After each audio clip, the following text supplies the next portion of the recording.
DN38 বাস পরিষেবা সুনিশ্চিত করতে বাস মালিক সমিতির নতুন প্রয়াস। সংযোজন হলো আরও 9টি বাস DN38 রুটে। এই অনুষ্ঠানে উপস্থিত ছিলেন স্বরূপনগরের বিধায়ক সহ বিশিষ্টজনেরা। বাস পরিষেবাকে এগিয়ে নিতে আগতদের উদ্দেশ্যে কি বললেন বনগাঁ সাংগঠনিক জেলা তৃণমূল কংগ্রেসের সহসভাপতি রমেন সর্দার, শোনাবো আপনাদের। রমেন সর্দার মহাশয়।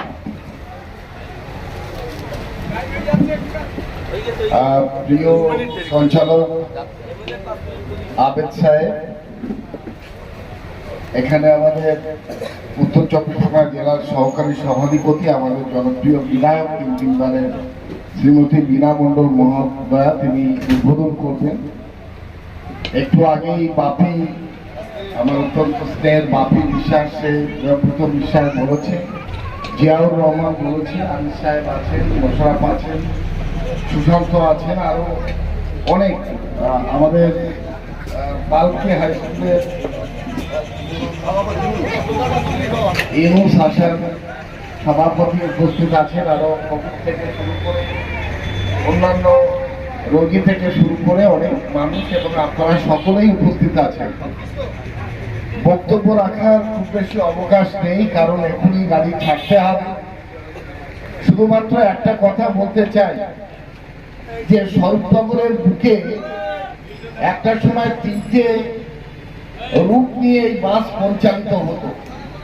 একদিকে 84 যে বাসটা গজাডাঙ্গা থেকে মসলন্দপুর যেত, একদিকে 84A এই তরুণীপুর থেকে বসিরহাট পর্যন্ত, সংগ্রামপুর পর্যন্ত যেত, আর একটা 84B যেটা হাতিপুর থেকে একেবারে মসলন্দপুর পর্যন্ত যেত।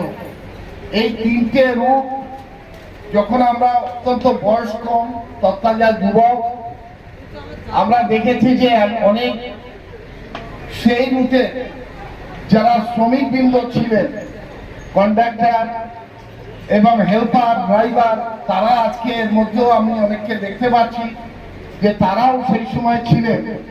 অর্থাৎ সেই রুটটা পরিবর্তন হয়ে DN38 হয়েছিল, এবং পরবর্তীকালে আমরা দেখলাম যে এই বাস দীর্ঘদিন চলার কারণে বাসের অবস্থা অত্যন্ত খারাপ। একটা সময় আমরা তৃণমূল কংগ্রেসের পক্ষ থেকে আন্দোলন করেছি যে বাসের পরিষেবার সাথে মানুষ যাতে স্বাচ্ছন্দ্য বোধ করে, বাসে সিটটা যাতে যথাযথভাবে হয়, এগুলো আমরা এটা নিয়ে আন্দোলনও করেছি।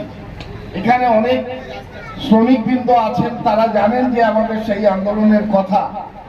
সেই আন্দোলন করার পরে অনেকটা মডিফিকেশন হয়েছে, ভালোভাবে আমরা বাস পরিষেবা পাচ্ছি। সাধারণ মানুষ আজকে বাসের উপরে নির্ভরশীল হয়েছে। যদিও আজকে ছোট ছোট গাড়িগুলো এমন ভাবে বাসের পরিষেবা থেকে, একদিকে যেমন বাসের পরিষেবা দিতে আমরা যখন সক্ষম হয়েছি, সেই সময় আমরা দেখেছি যে ছোট ছোট গাড়িগুলো, সেই গাড়িগুলো বাসকে ডমিনেট করছে, এবং সেখানে বাস চালানো, বাসের উপরে আমরা বলি যে বাসে আপনারা উঠুন, এর অনেক সেফটি আছে, এর নিরাপত্তা আছে। বাসে যদি আপনারা সঠিকভাবে চলেন, বাসে কিছু হলে সেখানে ইন্স্যুরেন্স কোম্পানি সেটা দেখে, কিন্তু ছোট ছোট গাড়িগুলোতে সেই ব্যবস্থাপনা নেই। তাই আমরা বলবো এই এলাকার জনগণের কাছে যে বাসের উপরে নির্ভরশীল হয়ে এই বাস পরিষেবাকে আরো সুন্দর করে যাতে গড়ে ওঠে, সেদিকটার উপরে লক্ষ্য রাখার আহ্বান জানিয়ে আমার কথা শেষ করি। ধন্যবাদ, নমস্কার।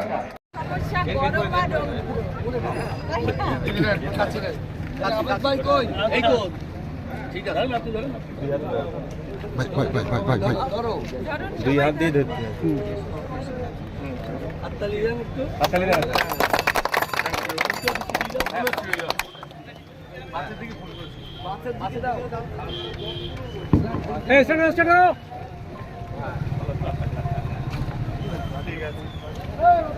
চালু করে চলুন।